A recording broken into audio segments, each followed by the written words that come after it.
All right, it is time now for our weekly Race in America segment where we take a look at some of the racial issues facing the nation. So let's go live now to RT's Ashley Banks, who's currently in Baltimore, Maryland, where the city has seen over 200 homicides so far this year alone. Ashley? That's right, Manila. Right now on Race in America, we will be discussing the city of Baltimore's alarming homicide rate. Just a few days ago, the city saw its 200th victim. That took place on Greenmount Avenue, where a 23-year-old was just selling bottles of water during the daytime when he was shot and killed right on the streets in Baltimore, which is quite frightening to say the least. Now, authorities are saying that number is surpassing the records that were set in 2016 and 2015. Now, earlier I was at the Freddie Gray mural. I wanted to take a look at my reporting so that you can see exactly why I was there. I'm in front of the Freddie Gray mural, where authorities are saying that Freddie Gray's death that took place a couple years ago is the reason for the spike in homicides in the city.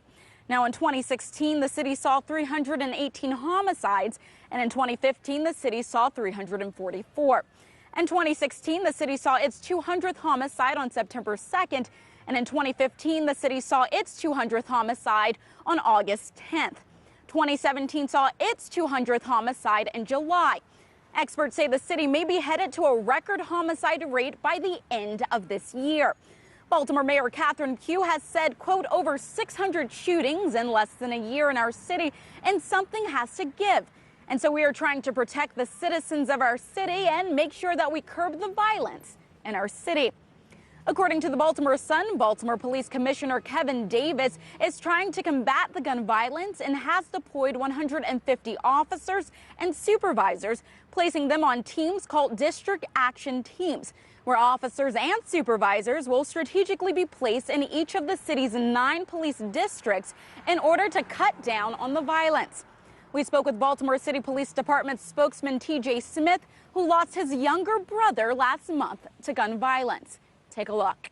It's gangs, guns, and drugs is what we are seeing as the nucleus behind a lot of the homicides that we're seeing. And when we say known to each other, there's a pre-existing relationship in many cases. It's some sort of dispute, whether it's over drugs, whether it's over territory, or gangs, or robberies, etc., where we're seeing up close and personal violence, which is a little bit unusual nationally, where you're seeing so many fatal shots here in Baltimore compared to others. We get calls every day from local media, national media, wanting to know what the homicide count is. That homicide count equals human beings, and equals families that are connected to each of them. And yes, and number 173 was my brother, Deontay Smith. And it's still something that hurts. It's a month and a couple of days past when that incident occurred.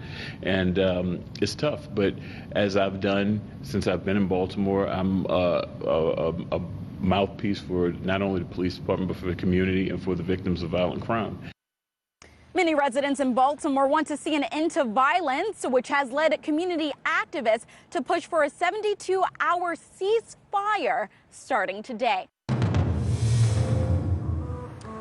Joining me now to further this discussion is Erica Bridgeford. She's one of the organizers for Baltimore Ceasefire. Thank you so much for joining me, Erica. No problem. Now, can you tell me what inspired you to hold this event here today? So, well, this event is Shelley's Helping Hands is doing an event for the ceasefire. This is a Stop the Violence rally. The ceasefire itself, Ogun, who is a hip-hop legend in Baltimore, 2 years ago approached me about he wanted to do a ceasefire. And it took us this long to actually really sit down and talk about it. But it was because my 19-year-old son said to me that the murder rate in Baltimore was higher than it's ever been. So that sparked me to call Ogun and say, all right, what was it that you said you wanted to do?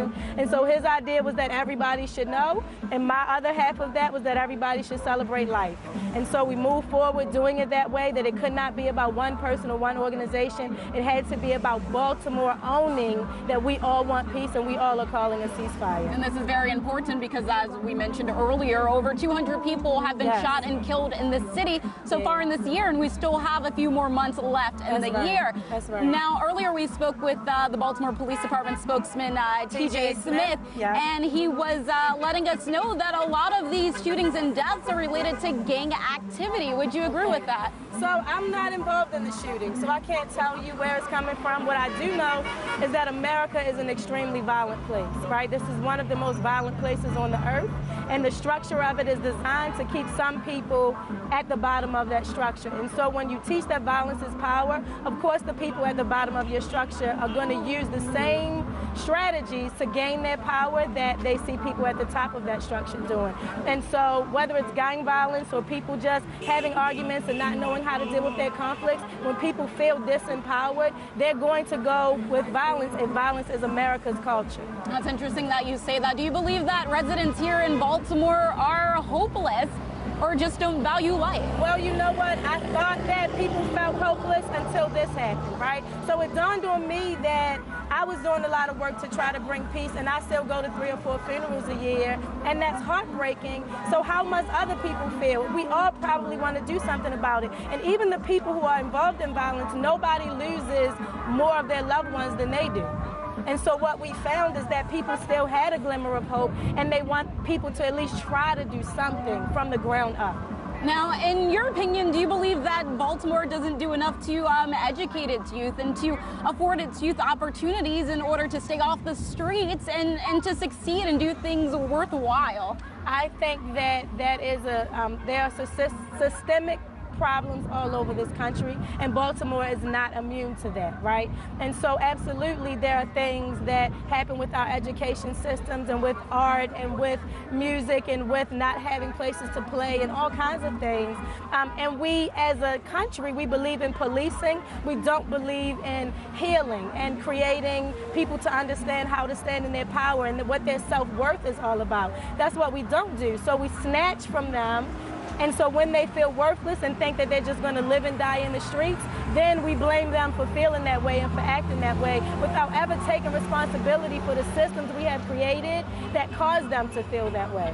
All right, we have about a minute left here. Let's talk solution. Now, Baltimore is not the only city that is plagued with gun violence. We see that happening right now in Chicago, and we see that happening in places like LA. Is there a solution to this issue? So that's a very loaded question, because there's not just one solution. There was not one thing that got us here, so there's not going to be one thing that gets us out, right? And so there are a lot of organizations in Baltimore that already do a lot of work to address the root causes of violence, the present traumas of violence, the aftermath of violence. It's very hard for a lot of those, especially grassroots organizations, to get the funding and resources that they need.